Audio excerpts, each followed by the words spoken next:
Boa noite, Shema Israel. Abre a mão para o teu irmão, Deuteronômio capítulo 15, versículo 11.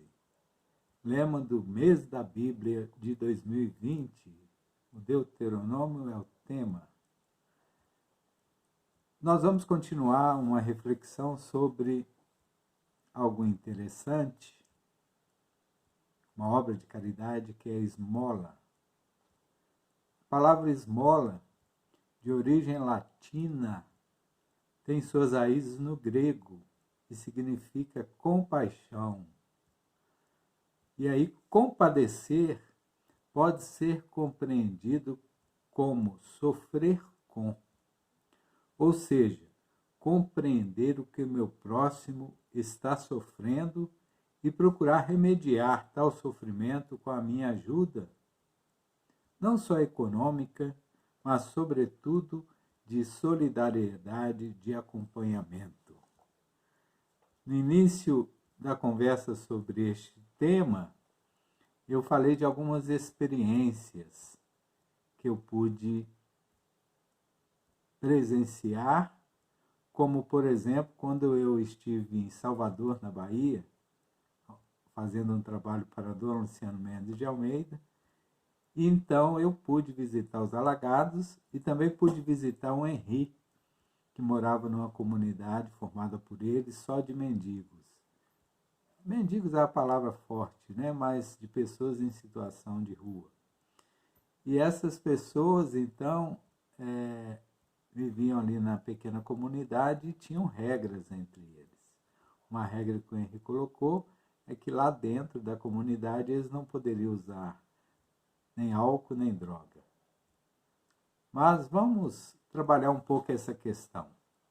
Hoje eu quero ver também com você um texto do sociólogo Paulo Magalhães, que em 2013 ele fez uma experiência, ele viveu durante um mês com 35 pessoas em situação de rua. E essa experiência foi colocada na coluna de Anselmo Góes.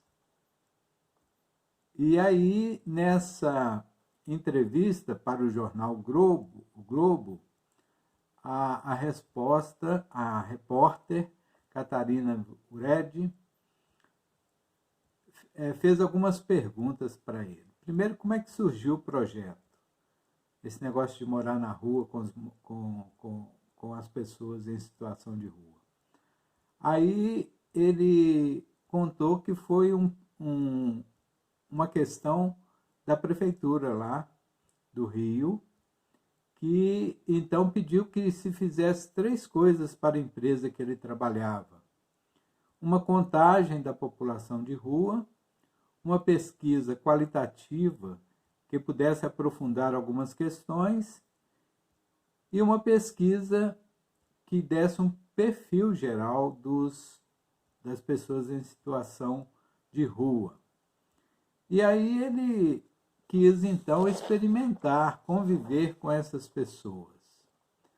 Ele, então, depois dele conviver, e aí a repórter foi pedindo ele que contasse, o que eu achei mais interessante de tudo, ele experimentou, viveu ali com eles e tal, ele conta que a maioria dos moradores de rua,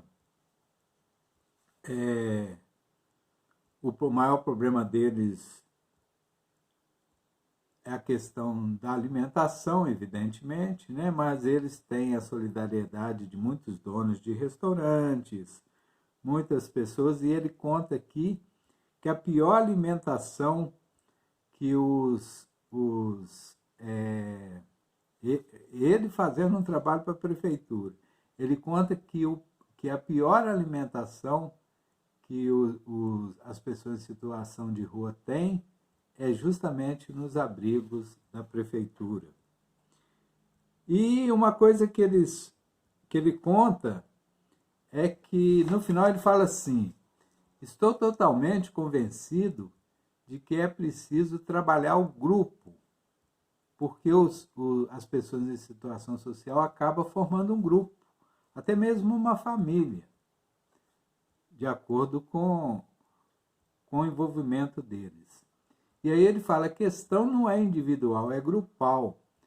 Não adianta tentar reintegrá-los às antigas famílias. As antigas famílias não existem mais. As relações são outras depois que passam a viver nas ruas. As políticas públicas deveriam buscar essas novas famílias afetivas formadas por eles. Então não basta resgatar uma pessoa só. É preciso tentar resgatar o grupo. É preciso analisar o grupo e ver o que fazer. Acho muito mais exequível trabalhar com a rede coletiva como forma de saída do que unicamente o indivíduo. Durante o tempo que passei no Leme, conheci um casal que se conheceu na rua. Ele, apesar de muito drogado, o tempo inteiro, sempre se dizia apaixonado pela namorada.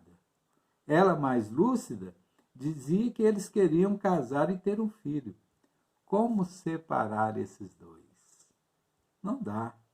Há muita dor, mas muito amor entre eles também. Então, quando se pensa em pessoas em situação de rua, quando se pensa em esmola, a gente tem que entrar nesse mundo, né? E são poucas as pessoas, infelizmente, que querem aprofundar nisso. Um beijo no seu coração e até amanhã.